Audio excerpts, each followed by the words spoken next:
Hello, everyone, and welcome to American Scousers Premier League panel show. We will have like a full-blown panel today. Alan is here with Arsenal, finally out of hiding and joining us back again. And Glenn with Brentford, the Brentford fan, is in the house. And we'll be joined by Jake shortly with Spurs. And Jay is going to be joining us later on in the show as well, representing Chelsea, because there's a lot to get to. Week 13, match week 13 is in. We have already started 14 today with some games, and then there'll be a lot more big ones tomorrow. And then obviously the coming up week. I also want to kind of like get your guys' take now that we're a third of the way in. I want to get your guys' take on what you guys think. But Alan, let's start with you. You had the trip. How did that go? At least you got to see Liverpool. I mean, you might be able to, maybe like 6 months from now and say, hey, I saw the title winners when we played them at home, or something along those lines. Yes, hopefully in about 6 months I'll be able to say I saw the title winners draw at home to a very strong Liverpool side that almost won the title. How was the trip? I mean, It was how was that game taken? Because that's honestly like an interesting ordeal.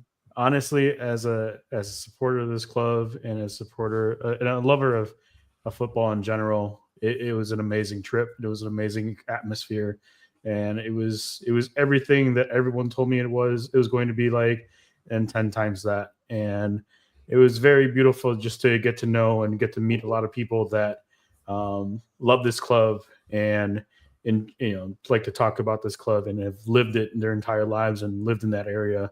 Islington is a very, despite what people have said to me about Islington, all like it's crime ridden and all that stuff, I don't think so. It's a very beautiful neighborhood and a very beautiful community. Well, you were there on match day, though, right, Glenn? I mean, that's. But so, what was the overall? As we bring Jake over here in his festive outfits because he's watching Arsenal from far away. But I mean, no, like, what was the after the Liverpool game? What was like the mood overall in the the stadium? the mood was still up. We hadn't lost to to Newcastle at that point yet. The mood was good. I think a lot of it had to do with the fact that we didn't have Odegaard, and mind you, this is a big point as to how important he is. He unlocks defenses, and not be able to have that for a good month and a half, and it's nice to have him again. It would have been really nice to have had him um, against Liverpool. I think if that was the case, it wouldn't have been a draw. In my opinion, we probably would have won 3-1, maybe even 3-2. I mean, yeah, I just wonder like what that you're true. That's right. I didn't think Yeah. that they had lost the Newcastle game yet, Mhm. so the mood might not be as negative. Yeah, it wasn't negative. I thought we came out of there thinking that we could still take this, and of course, I got this freeze frame of me now looking like an idiot. But no, I think the mood was still good. We got pretty hammered afterwards at the pubs nearby, but we had fun. Yeah, that's part of the game watching experience, I think, over there. So, okay, well, not over there, over here as well. But let's do match week 13 scores real quick. We're gonna get to our games, and like I say, Jay is gonna join us later on in the show as well. For Chelsea, Brighton won, Southampton won. The Brighton mystery continues. I guess we talked about that in the past. Wolves 2, Bournemouth 4. We did a live watch along for the goal rush this past weekend. Of course, the goal rush picked the Crystal Palace Newcastle game. So as we were watching that Boar Fest, we constantly had to cut away to the Bournemouth match. I was like, man, can we just switch? Because it'll be a lot more fun, looks like. But Bournemouth takes that one 4-2. I do want to ask you guys about Wolves and West Ham and some of these teams that are maybe not doing so hot and might have some like hot seats to be replaced. Palace won, Newcastle won. Palace also got like a huge away win today, so they might start to crawl out of that bottom hole. As I don't know, I didn't think any of us expected them to be there in the beginning of the season. Forest won, Ipswich 0. Forest continues to win and an unlikely run there. Brentford 4, Leicester City 1. So let's come to Brentford over here as you were bragging on Discord. Perfect record at home. Is that what it is? It's a hell of a lot of wins, but most importantly, it's the most goals in the top leagues in Europe at home, which is pretty impressive for little old Brentford in West London. That's quite a commanding claim, I think. And if you just look at it, we hit in 4 against Leicester, 3 against Bournemouth, 4 against Ipswich, and then 5 against Wolves. So they've been picking up week on week. It's a goal fest at the G-Tech. It's curious, isn't it? Because our away form is so bad, and if we were just even got lucky and maybe got a couple more points away from home, we'd be pretty high up the table. So we're really leaning on this home form to carry us at the minute. Something we want to hopefully rectify tomorrow at Aston Villa. But yeah, I mean, all I would say from this game, Leicester City were probably one of the worst teams. This version of Leicester City were one of the worst we've played in our pushing 4 years in the Premier League. They were hopeless. The interim manager decided to play 5 at the back, and I haven't seen a more clueless looking 5 at the back probably in the Premier League in the last couple of years. There were holes all across the back line. When you've got players like Damsgaard who can look up and really hurt you in transition and play those through balls, to a forward like Kevin Schade, who is one of the quicker forwards in the league, you're really setting yourself up for disaster when you look at that back line. I mean, Wout Faes was just dreadful. Actually, Van Nistelrooy, got a great win this evening. Actually changed the back line pretty dramatically. There were 2 changes. That's how bad it was at the G-Tech. And they went ahead on the break. Jamie Vardy, just totally outmuscled Ethan Pinnock. So they took the lead, right? So this wasn't a guaranteed win at any point, but the general atmosphere, I think, when watching it on TV in the ground seemed to be, okay, we're 1-0 down, but we know we back ourselves to score a couple. And Leicester didn't really offer much in attack. It was very much against the run of play. I will say, when we were on the show 2 weeks ago, we did our kind of little season review so far, and I was asked for my disappointment of the season, the one player that's maybe let us down a little bit. And I opted for Kevin Schade. And I said I did it hesitantly, but all I said about him was that he had opportunities with Wissa injured and he hadn't yet taken them. So for him to probably listen to that, start the game at the weekend, I'm sure. and bag a really confident, fiery hat-trick. I mean, it was wonderful. And it's incredible. Why do you think it's so different at home and away? It's a really good question. I mean, it's funny because I would say in our first couple of seasons in the Premier League, the way we set up actually benefited us away from home because we would absorb pressure, right? And then we'd break on the counter. And that really set us up well to play away from West London. I think the fans are fantastic at home. They're really good away from home as well. And I just feel like there's this atmosphere, there's this confidence we have. We just really back ourselves at home and the support galvanizes us. I think most Brentford fans at the minute are a little bit perplexed. What I would say is, if you look at the table, we've had the easier sides at home so far, and we've had all the hard ones away. So I think my simple answer would be fixtures, would be the sides we've played. I don't think we'd be scoring this many goals if we'd played City, Liverpool, Arsenal, at home, right? We've already played a stack of good teams away. So that's probably the reason. But what I would say is, I've complained about injuries on this show a fair bit, but it was nice to see a bench with a load of depth. Igor Thiago, our record signing up front, he's fit now, or nearly fully fit. So he came off the bench. That was fantastic.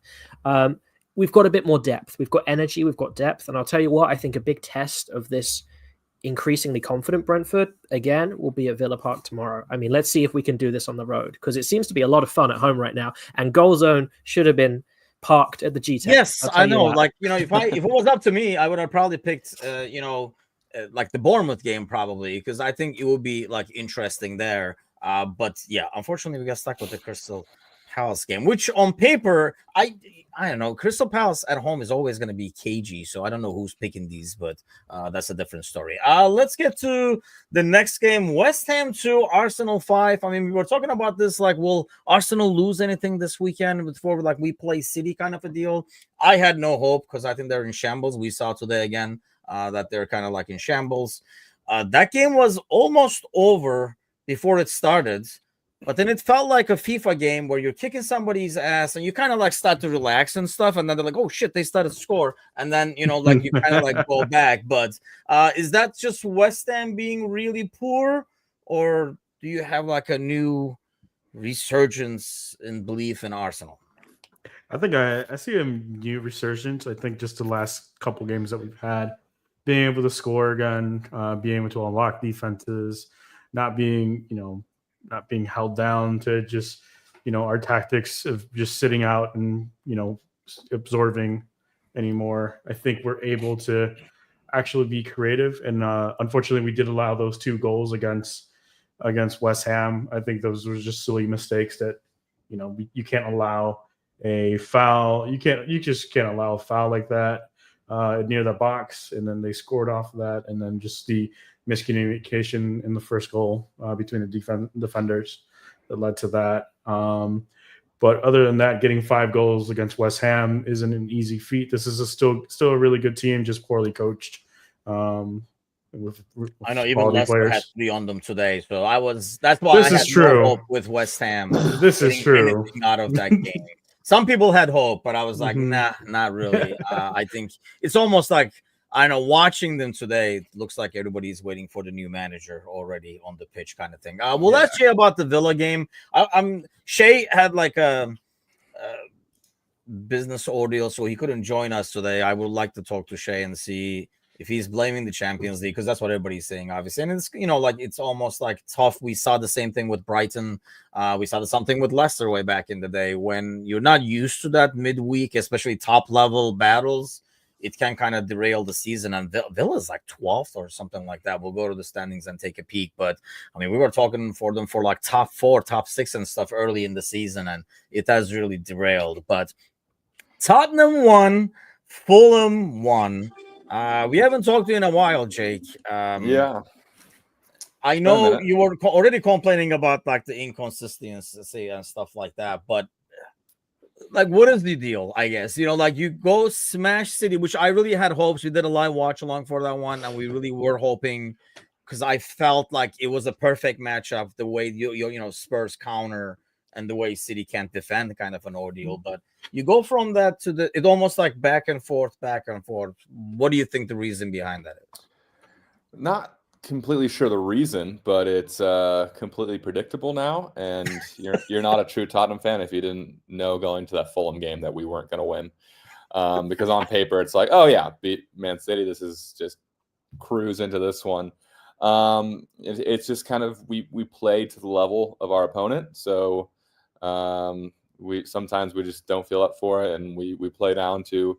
I'm not going to like say Fulham's a much lesser opponent. Like, they've played well so far this season, but we have the ability to beat a team like that. And although we're missing Dominic Solanke and Kulusevski from the starting lineup this one, I mean, we still had enough players where we should have been putting out a better performance.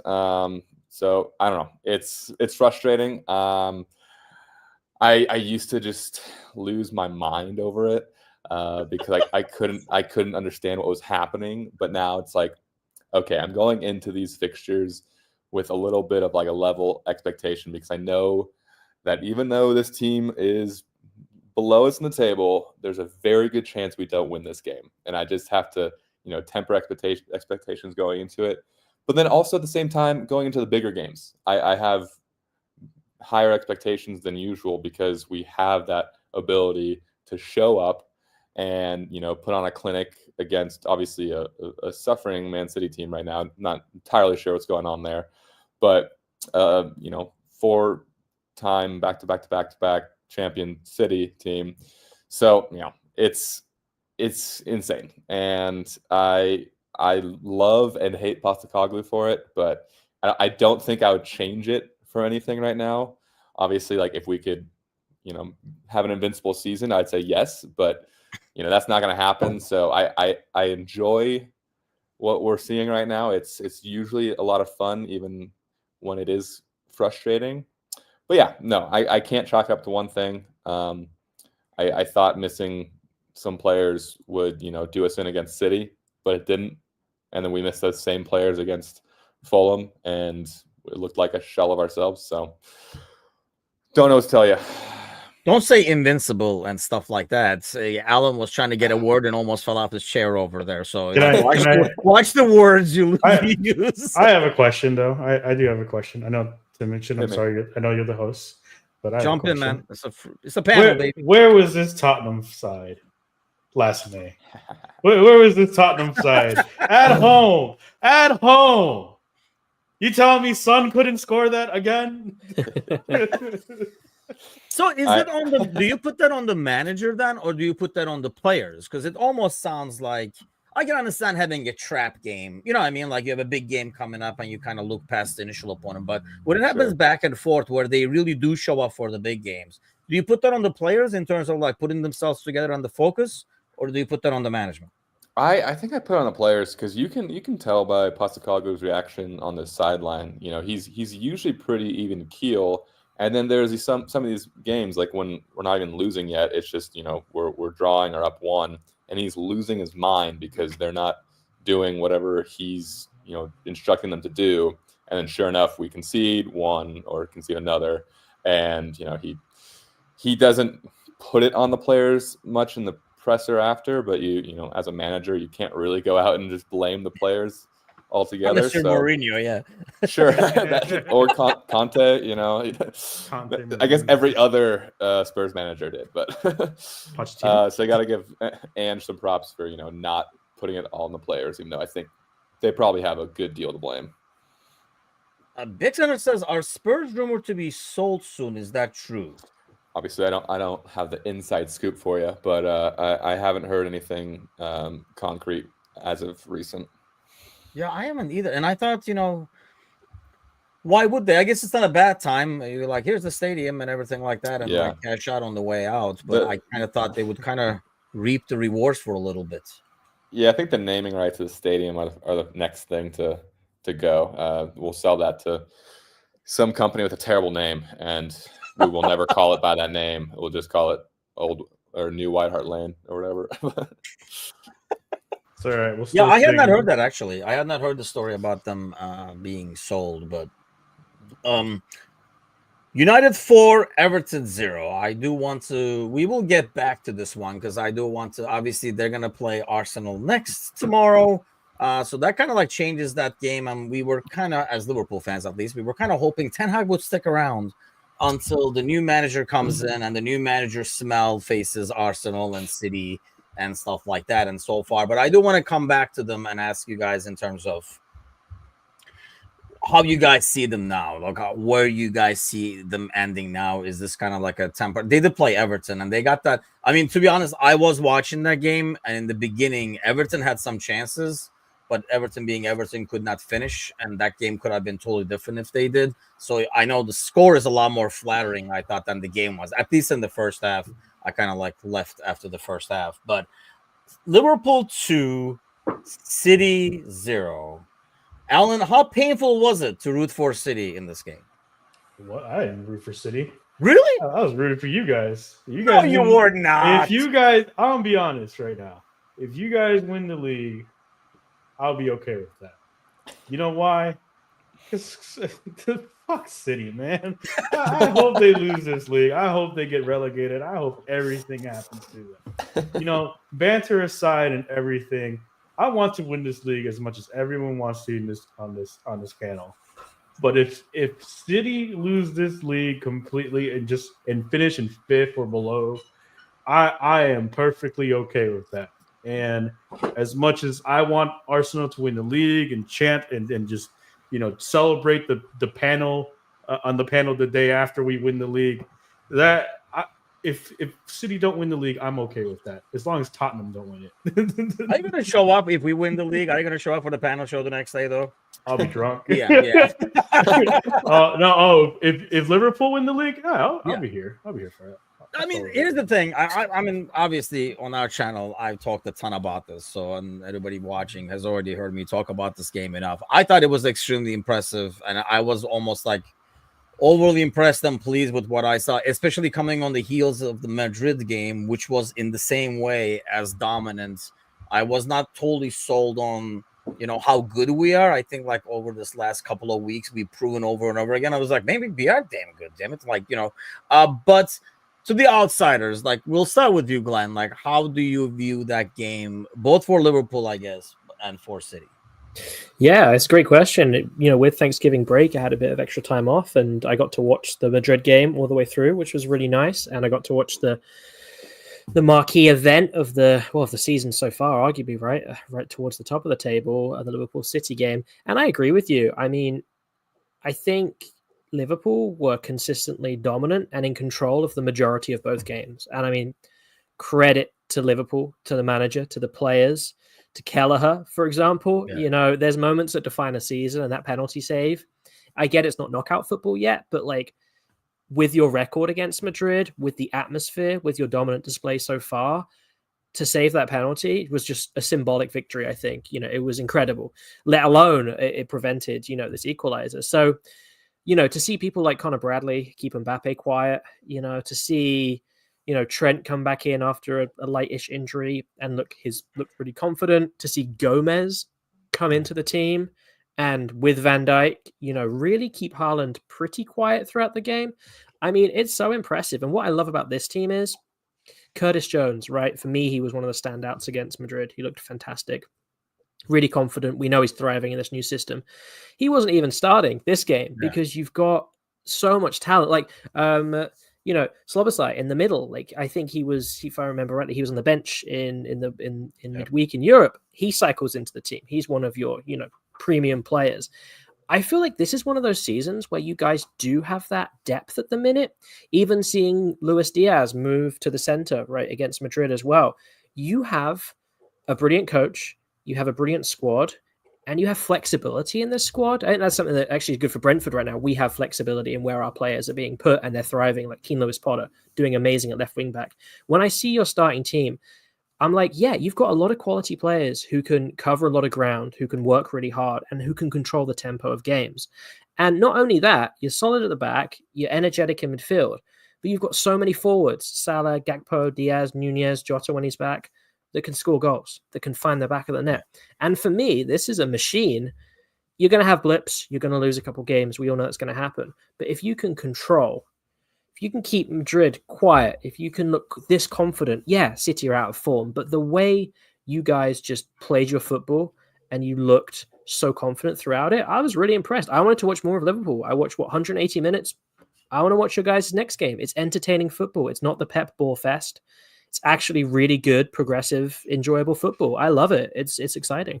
That's odd you say that because a lot of Liverpool fans, compared to what it was, it seems boring because it's not as heavy metal and it's nonstop and stuff like that. But I mean, I've been arguing all week. I mean, love Klopp to death, and like he's kind of like turned this club around in a lot of ways.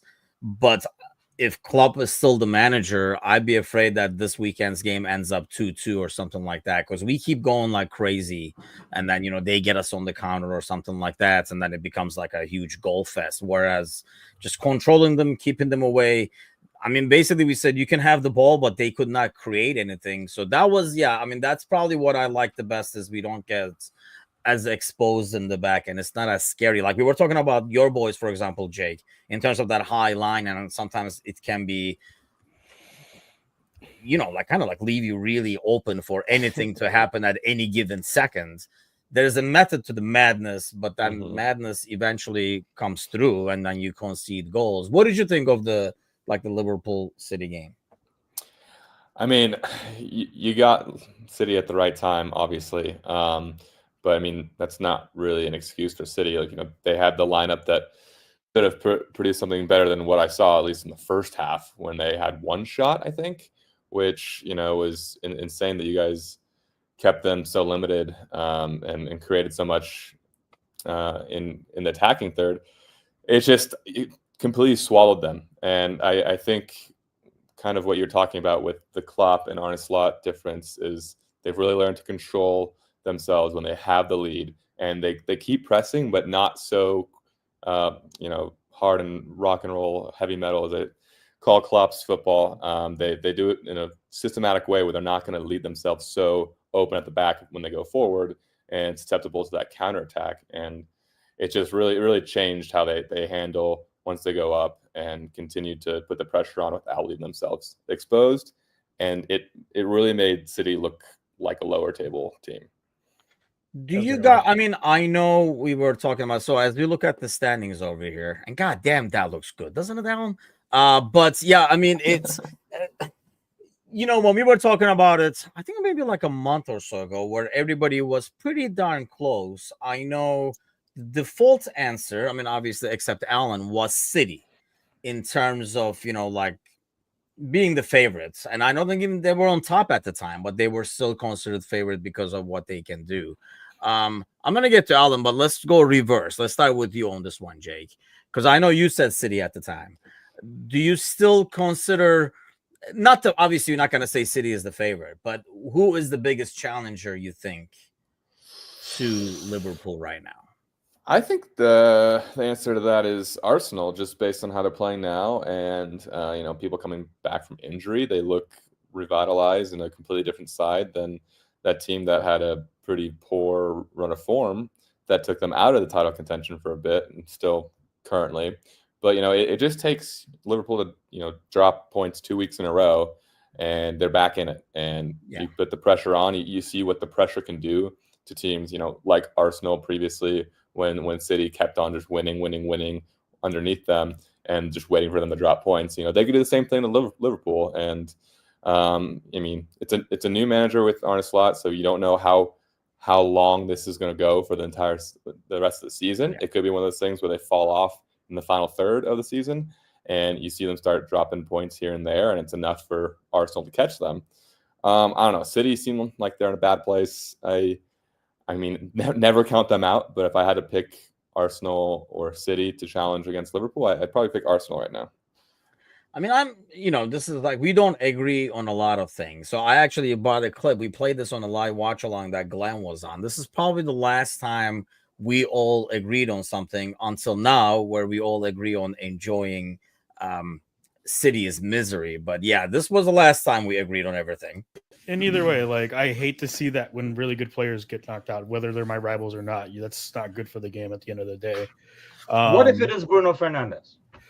Oh, he can get hurt. I hate that Fuck guy. Bruno Fernandes. You got us. All right. You got us, Timothy. You got us. So yeah, that was literally the last time we agreed on something. Until now, Glenn, we're all gather around the fire, enjoying misery of City.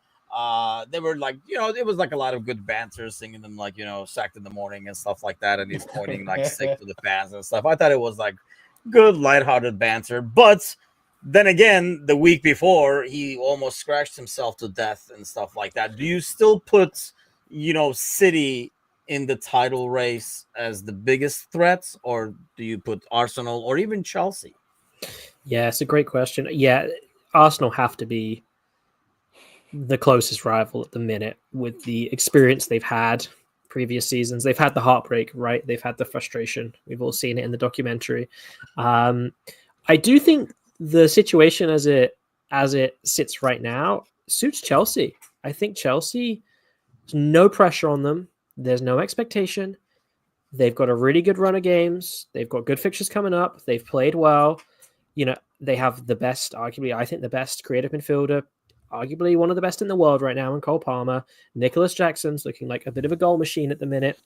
I think at the minute, in terms of challenger, yes, Arsenal, but I would say third Chelsea, because they just have no pressure. They can play with freedom. Now, will I be saying that in a few months down the line when City's quality does eventually pay off? Probably not. But right now, if you're asking me, start of December, it's barely even goal difference. I think the goal difference is equal between Arsenal and Chelsea. So they're right in the same spot. I do think there is pressure on Arsenal because of, the expectation that's on them, fans, Arteta, the players themselves. They've come so close.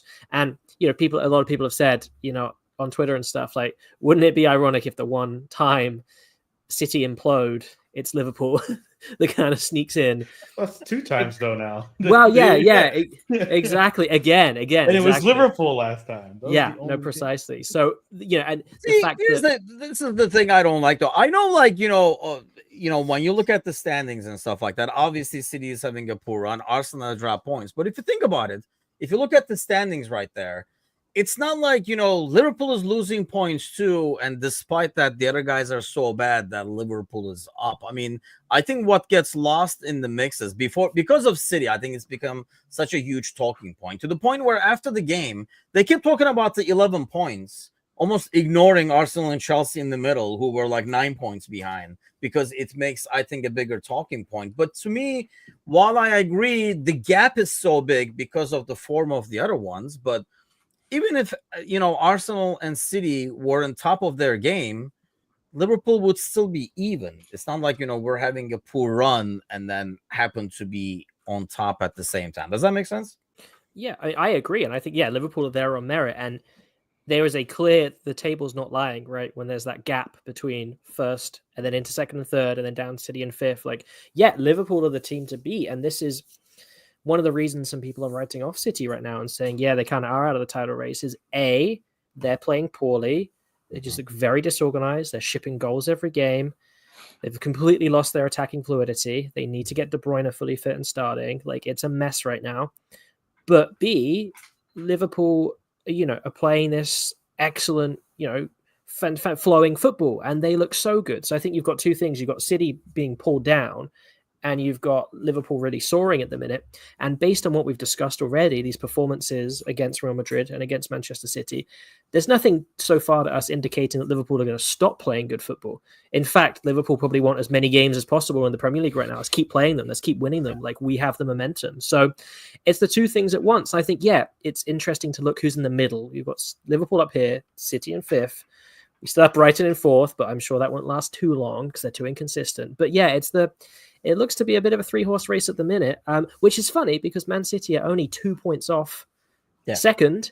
It's just the manner of these performances. We have put our faith in terms of our confidence in City time and time and time again in the last month. And they keep failing to deliver. They keep showing up these kind of sad looking performances. It's just not the City show that we're used to watching.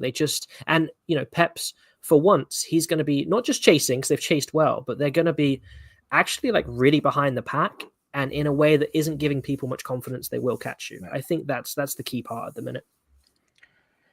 Places has Pep lost it. Yeah, I mean, he's trying to find it, that's for sure. But I mean, I don't like, and that's why I thought that whole interaction with the fans was kind of just funny and good humor overall. Because it's, gonna still, I know everybody calls him a checkbook manager and stuff like that, but there are a lot of managers with good checkbooks. I mean, as Jamie joins us representing Chelsea, there's a lot of managers who have huge checkbooks and get all the players in the world. It doesn't always translate into good results. Just as United fans, you know what I mean? So he knows how to spend that money, I guess. Let's give it that way, because you got to give him credit. And not to mention, he knows how to manage a squad and stuff like that. When your bench, I mean, I remember City's bench used to be you can probably put City's bench in the past in the league and they would probably qualify for the Champions League or something, or at least make it to Europa. And to be able to manage that squad is kind of tricky. But he's definitely, you can kind of tell he does not have the answers right now. Jamie, perfect timing, because we were talking about Arsenal and Chelsea and City, who's the biggest threat to Liverpool right now, who is obviously the favorites because of the point difference. I mean, one thing that Chelsea has, and Glenn was alluding to this, one, they were not expected to be here, right? So they're kind of playing with house money. They were whatever, there's zero pressure, whereas Arsenal has a ton of pressure, and Liverpool now will have more pressure. I think until now, Liverpool didn't have the pressure because it was new manager. Nobody even thought we were going to be here. And before you know it, you're holy shit, we're way ahead kind of a deal. Where do you put Chelsea there? Because when it comes to Europe, that's, I think, one advantage that Liverpool has is the fact that we won the first 5 games in the Champions League. So we can actually treat those games as rubber matches and rotate a ton and stuff like that. We don't necessarily need anything from them, whereas Arsenal does, City does. But then Chelsea's in a totally different tournament where they're kind of playing a lot lesser teams. Can that be an advantage? As a Chelsea fan, be honest with us. How much hope do you hold in getting the title? I don't hold that much hope in winning the title, so I'll nip that one in the bud. I think Liverpool are probably going to have a rough patch at some point. Just odds are that they will. And who's going to be there to pick up the pieces? I mean, right now you've got enough of a buffer where you can lose a couple of games and still be a few points clear. Ultimately, I think City have to turn it around. Arsenal are pretty well placed to pick up the pieces and will probably give Liverpool a push towards the title. But we're right there. Ultimately, I think it's going to be a step too far. But if you look at European contention, I think we're definitely in contention. It's probably going to be Liverpool, Arsenal, Chelsea, City in some order. Realistically, Chelsea probably third or fourth in that. But we have the Europa Conference League or whatever it's called, the Thursday League, in our favor. So I think it gives us the opportunity to. We have a large squad. It's really tough for Maresca. Oh, you don't say. Yeah. It's really tough for Maresca to manage, but he's done it well. We have a separate team that plays on Thursday, and it gives the opportunity for these players to play under Maresca in his system. So, and also be happy that they're getting game time. So there's less unrest in the squad. And when he needs to rotate, when he has an injury like Fofana out for 5 weeks, he can bring in players that have spent game time under him in the Maresca system, and in theory can slot in. Now, I hope we don't add our owners don't add 4 or 5 more players that we do not need to this mess, which makes it very complicated. But with the guys we've got, without too many more injuries, I think Chelsea well placed. Yeah, I mean I think it's a huge advantage not to have the stress of, first of all, the midweek games, not to mention like the pressure overall. Like you can kind of go out and be a lot more loose, and it makes a huge difference. I mean, just ask Arsenal, Alan. Like for example, last season when you have somebody breathing your neck, especially if a team is not used to it, it can really get to you. I think that's one advantage that I feel like Liverpool has in a little bit, because a lot of this team has been in title races because we don't have a lot of new faces, or we don't have any new faces. Kesa is finally back, I think. But, I think it's an advantage to have people be in a title race. I showed up, Alan, on I made like guest appearance on a couple of Arsenal channels on like YouTube. And as well as I do, probably you guys have the most reactionary fans. There's a lot of fans, but Arsenal fans are a different level, it feels like. Because 2 weeks ago, everything was falling apart. And then 2 games later, they're invincible again. 2 weeks later, they're like, everything is falling apart. Arteta out. Arteta is the best. Lego rules. Arteta out. It just kind of goes back and forth. Where are you at with this team in terms of like the title hopes, where they're at? Because I know, like before we went on air, you said the title was already lost, but I'm sure like most Arsenal fans still hold some hope. Because like Jamie is saying, I mean, we play away at Newcastle tomorrow and then have the Merseyside derby. Both of them are really tough games where we can lose points, and suddenly before you know it, it's down to 5 or something like that. Do you hold that hope, or are you one of these jumping off the ledge guys? No, I'm not. Jumping off the ledge guys are not me. You'd be amazed, dude. Like people were selling this guy, selling that guy. This like, guy, yeah, no, I hear you. Like they're the guys that are going out and saying Arteta out, and then the next day they'll be like, oh, Arteta, he's actually gonna go all right, and then they're Arteta out the next day, and then they're on Toxic Fan TV saying the same crap all the time as they say and spew. I swear I'm going to start a feud of them from this channel. But that being said, it's like, for me, I think this is a now matured squad that has been in the title race and know what it's like to take it to the final day. But I want them to take it, even further and win it. But again, I mean, it all depends on what happens with Liverpool. Is there going to be that bad patch? Statistically, yeah, every team eventually sees that. It's how they handle that patch. For Arsenal, we want to hope that that's the last, bad patch, because you can't survive more than 2 bad patches. If you have 2, maybe you have a chance of winning the league. If you have 3 or more, it's over. And we just had a 1, and that's the only one I want to see, to be honest, if we're going to win the league. So do you have faith like in this team making like a city-like run, if you will, like 14, 15 straight? I do. I absolutely do. That being said, Liverpool is 11 points, or 9 points up. They could have also easily been 11 points up had we just not figured things out quickly enough, or if Odegaard didn't get healthy enough, or if we allow another goal against you guys at the Emirates earlier when I was there. It's pretty daunting task. It's not something Arsenal has not done before. They've done it. They've done it before when it's back in '98. They were down 13 points. They were in 6th. They won the league. Who was first that season? At that point in time, it was Liverpool. Yeah. So we'll see what happens. Still holding hope. Yeah, I mean, I don't put it as we're a third of the way in. Obviously, if we can build a 9-point lead, you can lose a 9-point leads at the same time. But I guess 2 weeks ago, I'd be a lot more careful in like being optimistic. I feel like these last 2 weeks have converted me more to a believer, knowing, I mean, we've taken off some really, really tough opposition, like the German Bundesliga winners, freaking Real Madrid and City and stuff. And, I know everybody doesn't talk about it because when things are going well, you don't talk about injuries, right? You only talk about injuries when things are going bad. I mean, Liverpool has had injuries as well, but when you're winning, it doesn't. I mean, it doesn't look like it, but we're playing with our backup goalie for like the majority of the season so far. He's not playing like a backup goalie, but that alone, I mean, I think anyone in the title race, if you take their starter out, it'd be a whole different ordeal. Jota out.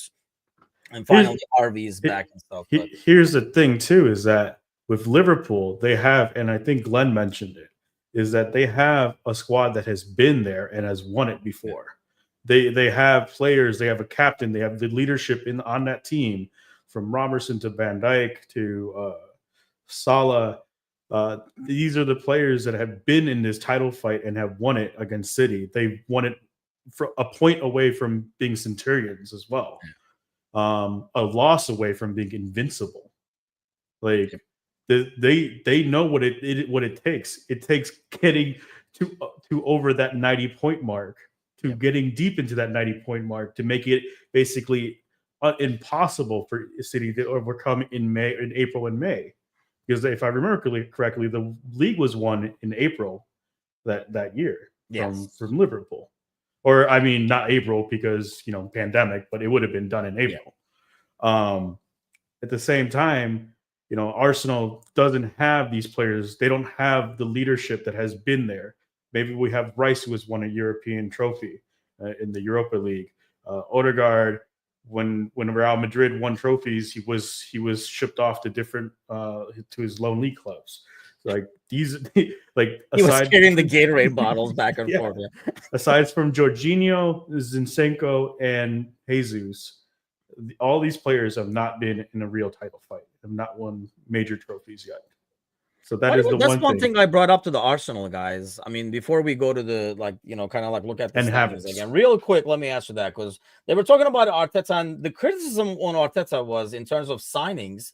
They were talking about like some of the newer guys they signed and stuff like that. What I never get is when a manager, I don't know, like if Brentford, like if Frank goes somewhere else now and then brings 2 guys from Brentford, you expect those guys to be an integral part of the team because they're coming in as guys who know the system, what needs to get done and stuff like that.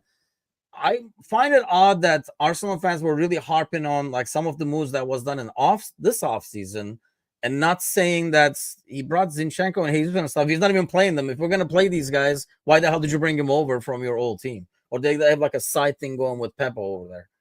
I think he brought him over because these are players that he knew weren't going to be integral to City's part of that squad that year.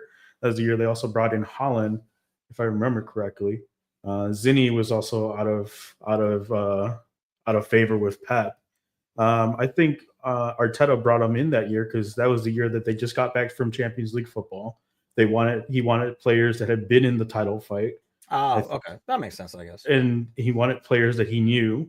That was going to be his first, or no, that was going to be his second full season in charge. So it'd been 2 years at that point. So he knew that he needed players that had that mentality and that they were going to bring that mentality to that locker room.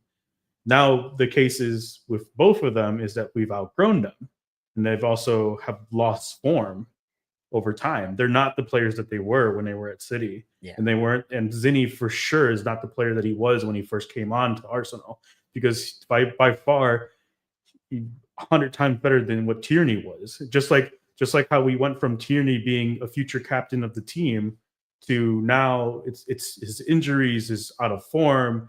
He's replaced by Zinni. Zinni's then replaced by Timber. Timber is also being played with Calafiori. We're going to the point where we're evolving past certain players, and it's a good thing. It's a thing you want to see a squad do to grow, and what's what we're seeing with Arsenal. Now the thing is taking the young homegrown players that we have in Saka, even Martinelli, and hoping that they can be the backbone of that squad. Seeing as they've come from the youth all the way to now to this point. I know Martinelli wasn't from our youth academy, but at the same time, he basically came on when he was 19.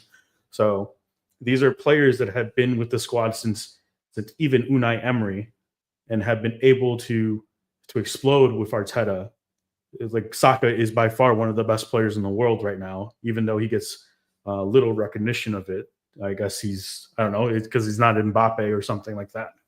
Or Vinny. Like, even Mo doesn't get enough recognition, so Saka can't wait. Okay, let's look at the standings. Jake, I want to start with you. This is basically we're like a third of the way in. So I know we said for a long time it's early going. It's not that early going anymore. We're a third of the way in, and games are coming fast and furious. Some of these teams have already played the bottom part of it, their 14th game, and the rest are playing it tomorrow. Give me your final top 5 as you predict now, because I'm assuming it would have changed from your initial forecast. Yeah, I think I embarrassingly so had Liverpool 5th in my preseason top 5. So I think I might just flip that altogether. But yeah, so I think. Do you want me to do it in order? Sure.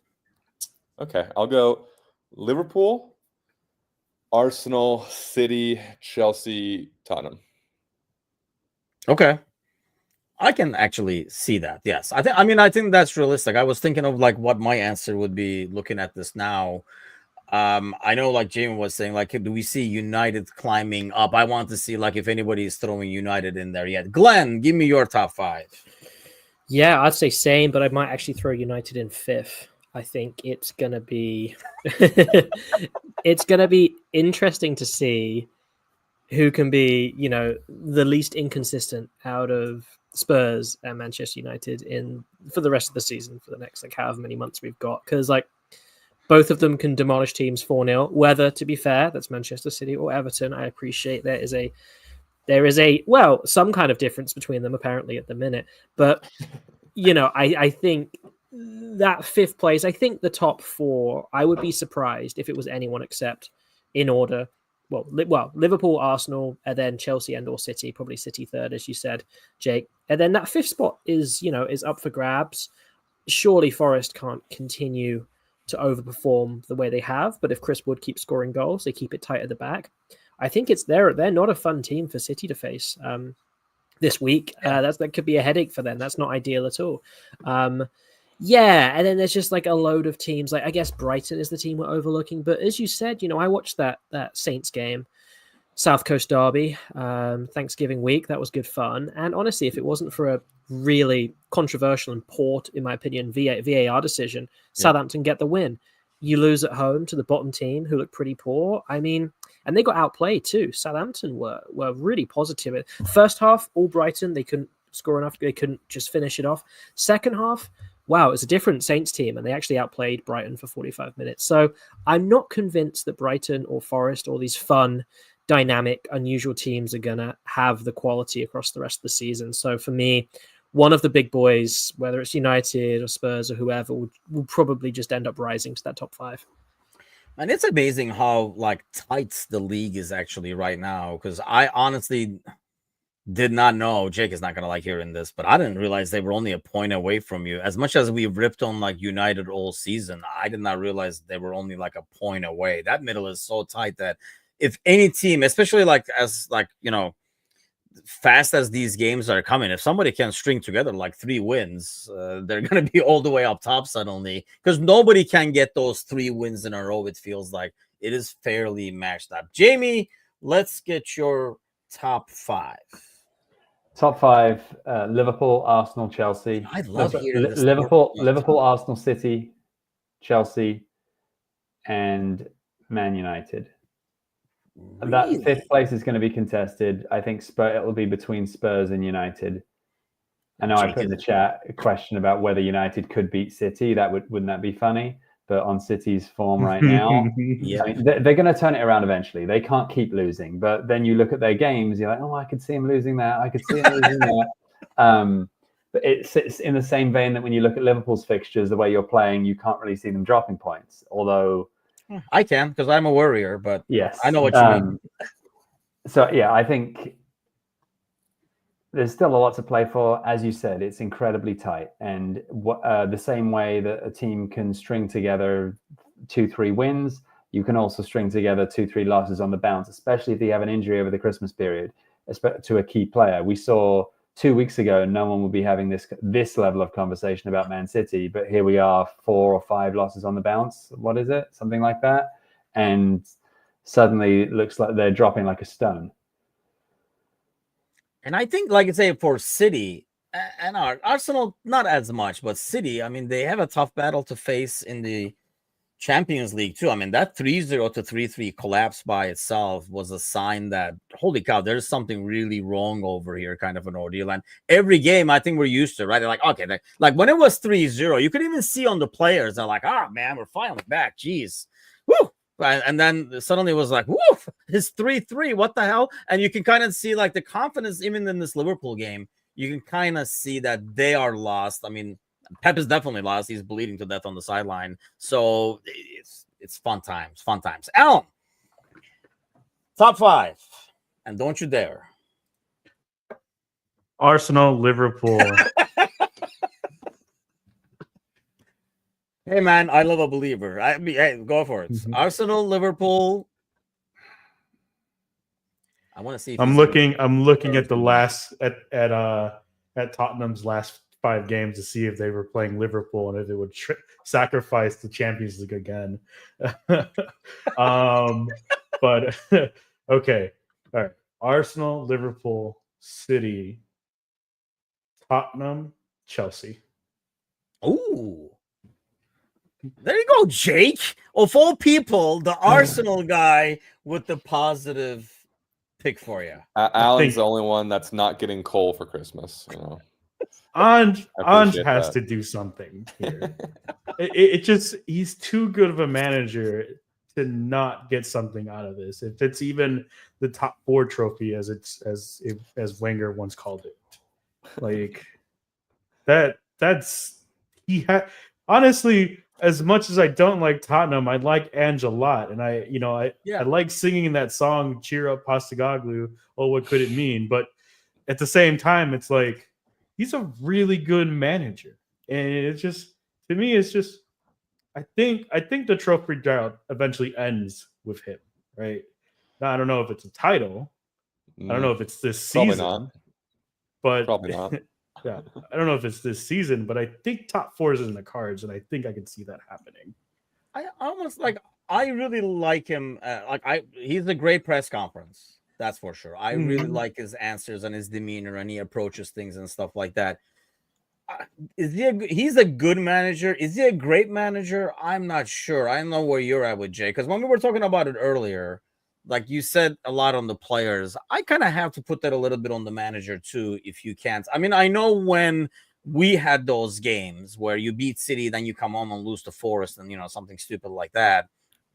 Yes, it's the players, but the mentality has to come from above and adjustments. I think that's one thing I like. I like to say, I love Klopp to that. So it's not like I don't want to do Klopp bashing or anything, but one thing I really like is how we make adjustments and how we freaking change. as opposed to, and it reminds me more of Klopp in terms of this is what we do. If we do it well, it's going to work. We're going to win. And there's no plan B at all. Because if we do plan A, if it's not working, it's because we're not doing plan A right. That seems more like a Klopp way to me. What I like about Slot is like, that shit is not working. This is what we're doing. Yanking you at halftime, putting this guy in. We're making adjustments. We're not doing that anymore. We're not doing the high line then. We're not pressing then or whatever. I don't know about you, Jake. Like when I watch it, I find them very similar to Klopp, where it's like, there's plan A. Follow plan A. It will take us to the promised land. Yeah, I definitely see those similarities. And I think, obviously, Klopp, when he came into the Premier League, had a little better resume in better leagues. And I think you become a great manager if you succeed in England. And I think that obviously Klopp did that, and he succeeded in Europe as well. I think Postecoglou has to, have a sustained success over a few years with a team like Spurs, who, obviously, in recent history have become that part of the Big Six and are considered one of those clubs. But before that, it's not a huge club. So if you do something with Spurs and you have them be successful over a certain amount of years, and if you do end that drought, the trophy drought, even if it's the Carabao Cup or whatever, I think that would, one, mean a lot to the Spurs fans because how sentimental they are about winning silverware and how long it's been. And two, I think that would say a lot about him overall as a manager. I wouldn't say you can call him a great manager. He's a very good manager.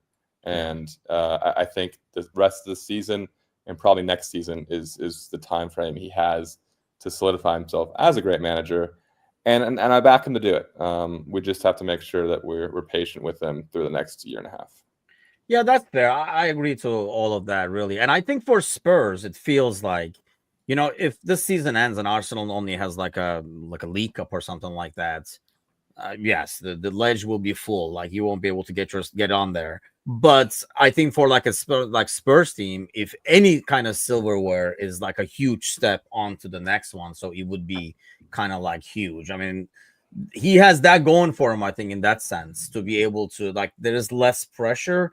And like I say, I love the dude. I love his press conferences and his answers and his overall. That's what I always loved about Klopp. Like in some of the answers, the world view they have and how they put certain things, I get that a lot from him. Like when I see his press conferences. But okay, who is not going to be with us next season?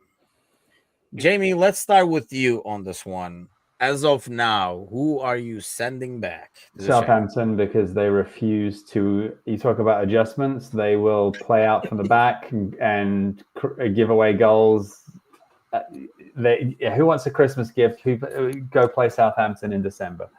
I am also. There's a lot of teams that are bad, and then you read this list and you think, oh, there must be teams worse than them, and then you quickly realize that West Ham are closer to Chelsea and Arsenal than they are to the bottom, and equally Chelsea and Arsenal are closer to West Ham than they are to Liverpool. So this middle is just so condensed. But to avoid waffling, I will continue. I think Everton are at risk, Palace are at risk, but realistically, I think I'm going to relegate Ipswich, and I'm going to relegate Everton. I'm surprised to see Wolves there. Every time I watch Wolves, they look really good. Well, when you look at the goals considered and you see 32, you're like, say no more. Yeah, but I say Everton, Ipswich, Southampton.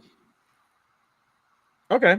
Yeah, I mean, honestly, beginning of the season, I don't think anybody had Wolves down here right now, a third of the way in with the talent they have and stuff like that. But Alan, let's go in the rectangle square order on the left-hand side. Why don't you give us the three relegated teams? This is going to be controversial. Tottenham? No, I'm just no. I have them going in fourth and relegated. No. In the order of top to bottom: Everton, Wolves, Southampton. Ooh, really? Yes. Okay, Yeah. interesting. Jake. I've got Southampton last. I've got Ipswich next, and I think Palace just will lose it on the last day. I think it'll be between them and Everton on the last day, and I think Everton are just such great escape artists, and I haven't seen enough from Palace this year. They just can't produce enough goals. They barely beat Ipswich today, and before that they were sitting on 9 points. So I don't know. I think Everton and Wolves have enough to get ahead of them, and it's Palace going down. Glenn. Yeah, pretty similar. I think Southampton seem pretty doomed. There seems to be a consensus about that. I mean, they're already 6 points adrift, which is quite a lot for the first week of December. And as you said so well, Jamie, they're just, they'll get rid of Ross and Martel at some point, but it's gonna be too late. And it's just slightly puzzling how dogged he's been with the system that clearly isn't suiting the Premier League. It's more idealistic football, which is great in principle, but it leaves you bottom of the table adrift by Christmas. Ipswich, they threw away another really good opportunity to get some points today. I just don't think they have the quality. They have the hard work. They're a bit like the Luton of this season. Maybe not quite as entertaining because Luton scored a load of goals and pushed some teams really hard. The Arsenal game, I think, was a real classic last 4-3, season. man. That 4-3. That was a real good game times. of football. Also at work. Yeah, Ipswich. Yeah, they don't quite have that almost like underdog charm that Luton do. They're just like looking a little sorry for themselves. So I'd say with confidence those two. And honestly, I'll stick with what I said day one. I'll say Leicester City as well. Yes, Ruud got a great result today, and you've got to judge them from this result going forward. But I think that new manager bounce will be pretty short-lived, and I think he got very comfortable managing United for a few weeks and beating the Leicester under 18s a couple of times. And I think he had a very generous first encounter with managing in the Premier League, I think. And I feel the reality of injuries, of a poor squad, of low morale, of a bunch of players who honestly have acted pretty disgracefully in recent weeks. I think that's going to catch up with him. And I'm not convinced that some of the senior players in the team are going to respect him this time in 3 months. I think that could be a real sharp downfall there. So I'll say with quite a bit of confidence, the three that went up will go down. That's a fair. I mean, yeah, the way like that video that came out and stuff like that, that is just not. And I know, like, yeah, Ruud. I know, like, I was seeing United fans who's like, he knows what he's doing. I'm like, you guys are beating Leicester like over and over again. It's not like you guys are beating different teams. You guys are beating the same team over and over again. That doesn't even count. But yeah, I go with Southampton for the reasons Jamie said. I mean, it's like, dude, it's just not working. Let's do something else. But they're gonna keep doing it. I think it's gonna be similar to the Burnley story. So Southampton manager maybe is like, hey, shit, maybe I'll go manage Barcelona after this because look at Vincent Company and we made fun of them and that's where he ended up. Ipswich, yeah, today I think is in a nutshell. They're a good story, like you were saying, Glenn, like Luton, but they just don't have enough, and I don't think they will have enough. Today was a day to get points against Palace, and yeah, I mean, you give them 3 points is like the worst thing like you could probably do. Everton, my heart says Everton, but I think Jake is right. They're escape artists, and I think Sean Douche knows how to, buckle down, get a couple of draws and stuff like that, and they'll get points while the other guy is not getting anything and they're getting zeros. Sean knows to add points one by one, whereas I think most managers try to snatch the 3, and they end up with 0, 0, 0 over and over again. But I was going to go with Palace. Glenn, you might have sold me on Leicester, even though, yeah, I saw him today, but I was like, this is West Ham. It's kind of like the Arsenal game. It's just West Ham. So, yeah, you sold me on Leicester. I was going to go with Palace, but you did sell me on Leicester. I can see Leicester going down as well. But, yeah, I mean, third of the way in, I think it's not shocking that some of the guys who came up are down there, right? I think as of the standings now, I don't think every one of us saw Wolves being down there because they were like seen as where like Brentford and Fulham and stuff would be like in terms of like based on last year and all that kind of stuff. But let's look at I'm not going to do this week because obviously it has already started. I don't want to eliminate games for you guys. But it is time for our favorite segment, Tonali's Picks. We listen to Tonali, hang out with him at the casino, and place our bets based on the fixtures and see which ones we like. Here are, like I say, I'm going to skip this midweek games and go straight to the weekend. Match day 15. Let's start in the reverse square order. Glenn, let's start with you. Who are you picking for your Tonali upset pick? Oh, it's a tough one, isn't it? We've had this a few weeks where there's a few evenly matched teams, and yeah, it's tricky. Let me have a quick look at the fixtures. Ooh. All right, I'm going to annoy you and say, let's see Everton surprise you guys with a positive result at home to Liverpool. I think last derby at Goodison, yeah, fans will be up for it. Pressure, early kickoff. So it'll be a match to see how many pints you can drink before midday in Liverpool for this game. I would not be surprised if Everton stunned us and got a result against Liverpool in the context of, hey, this is the last time to do it at this famous stadium. I think these games, even when we're on a huge run, it's always a tough one. It's one of those you throw the form out the window kind of games. But so yeah, I worry. And like I said, these next two fixtures, I mean, we've been talking about, are we getting on the parade bus yet, or are we in the parking lot? What are we doing? Some of us are already sitting in it. But I think if we get 6 points from these two tough matchups, I would be a lot more confident. 15 matches in, minimum of a 9-point lead at that time if you win 2 games. I would be trying to make sure I have my spot on the bus as well. Jake, where is your money going? Don't think anyone's gonna be upset with my pick. I'm gonna go with Forest to beat United, and I think Chris Witch is gonna bully their center backs, and it's just gonna be a classic Man U kind of looking terrible again after looking good. So I looking forward to it, and I'm putting all the money on that one. As long as they look good tomorrow, we're all fine. They got to look good tomorrow against Arsenal. That's what we're hoping for. So we have an money on Forest.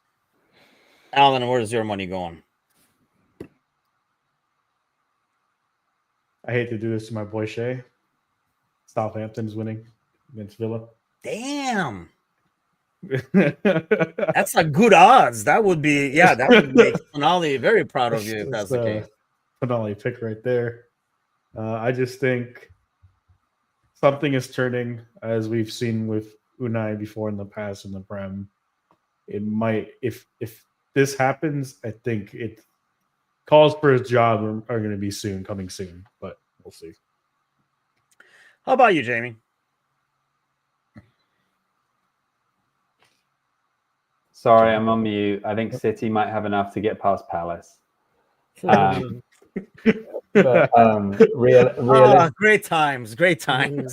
Realistically, I could see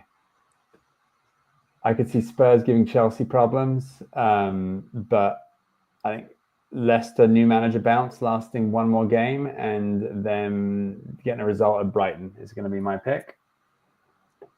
Ooh, really? I mean, that would Brighton pay a really high line. Jamie Vardy likes that. Yeah, that's like one thing that I think they have Vardy. They'll get goals, it looks like, but that defense is so shaky. That's why I hopped on the bandwagon with Glenn over there for them getting relegated. Unless they make a manager change tomorrow, unless it happens and I didn't follow it after the game today. I see Wolves getting something out of the West Ham game, and that could be his last game before getting fired, because I do have faith in Wolves getting goals and not on West Ham getting goals. Sir Z says Fulham 3, Arsenal 1. Wouldn't we love that, Alan? I know. I think you would love that. Serious Z would definitely love that. Man, join the club. I mean, Jake would be smiling. He'd be coming in with a cigar the next day too. we might get Alex back on the show finally. We would get Alex back. We would definitely get Alex back. Especially if some of the old Arsenal players scored. Oh no, Smith Rowe, Brace. You guys are getting out of Iwobi, Reece Nelson. Reece Nelson can't play. He's on loan. You're right.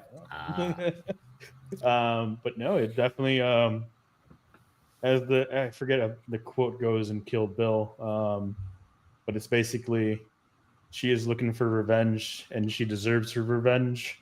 I think if Smith Rowe was looking for something like that. Oh, I didn't even think of that. That could be a game. He has not been as good as I thought he would be over there, to be honest with you. That's a totally different story. But okay. Well, I mean, when we're back next week, we will have 2 sets of matches in basically for pretty much all of us over here. And some big ones, obviously, Tottenham, Chelsea is a huge matchup. Let's see who else is beating up on each other over here in the panel. Nobody else, huh? Yeah, I don't see any other fights going on in between. But hopefully we'll be celebrating some lost points by Arsenal and stuff like that. I'm very intrigued to see how Liverpool go through these. Go ahead, Jamie. Were you about to say something? I'm just saying fingers crossed for that Arsenal drop point. Oh my god. Yeah, you know, I feel like I want to actually be able to show up the next week. It's not personal. I don't worry as much about Chelsea right now, but that could very well change. But I would rather worry about Chelsea, I guess, than Arsenal, if that makes sense. You're in a position to worry about just the next game, right? At the moment, when you're this far clear, it's picking up a result, not dropping stupid points, and everyone else has to come get you. Yes, I mean, every 3 points gets you closer to that total and where you want. So any week you go away without a loss. And honestly, we're taking it as 3 losses or something like that. But the way we're playing, I mean, we talked about it earlier in the show, the way that defense is set up and how well we've defended, it's harder to lose games. You can draw points, draw games and lose points and stuff like that. And that gives you a 4-game cushion if that's the case. If Fulham beat Arsenal, I will drink. I will limit this at 3. If Arsenal lose to Fulham, I will take a shot of each goal that they won by. Mate, what are we drinking over there? Jepson's Malort. Oh, yeah, that is good punishment. Unopened bottle too. Unopened for a reason. Vintage as well, because they don't make them in these caps anymore. Found this at the store the other day. for the Fulham game or what? You're just like, this will go great. No, I just found it. Felt like I've never had it, but I've heard it a lot. Matush himself. Don't ever do it. Don't ever do it. Yeah, Matush is the Polish prince. They won shows together, and he used to be a bartender. He always talks about it. It's supposed to be like a Chicago thing. I met a dude we were at like a live music thing, and the dude was from Chicago. He's like, "Oh, you're from Chicago? Have you ever had?" And I was like, "No, I have not, and I've been told not to." So, but hey, if Fulham wins, if Arsenal drops points, especially if we don't, you can just pass that shit around the panel over here. We'll all take a shot, and that we'll celebrate. But there's no celebrating with this. I want you to know that. Although we did celebrate with barrel aged Malort this past weekend. So. Hey, I'll celebrate. I don't care what it is. I'll celebrate with anything really if they win the title. But hey, thanks a lot, guys. Thanks to all those listening. Give us a like, subscribe. If your team is not on here, why isn't it? Let us know. Hop on the channel. Let us know your piece. If you're a City fan, if you're one of the 4, show yourself, come out, and then you can talk about City's demise as well. United, Palace. Hopefully, Footy Fantasy will be here next week, and then we'll get his take. And I think he's just waiting. He was gonna try to get on this week, but he's trying to waiting how the Amorim new manager smell lasts before he shows up. But we'll be back next week, same time, same place, Tuesday, 8:00 Central. Have a great week, everybody. Take care. Let's get an Everton fan in here.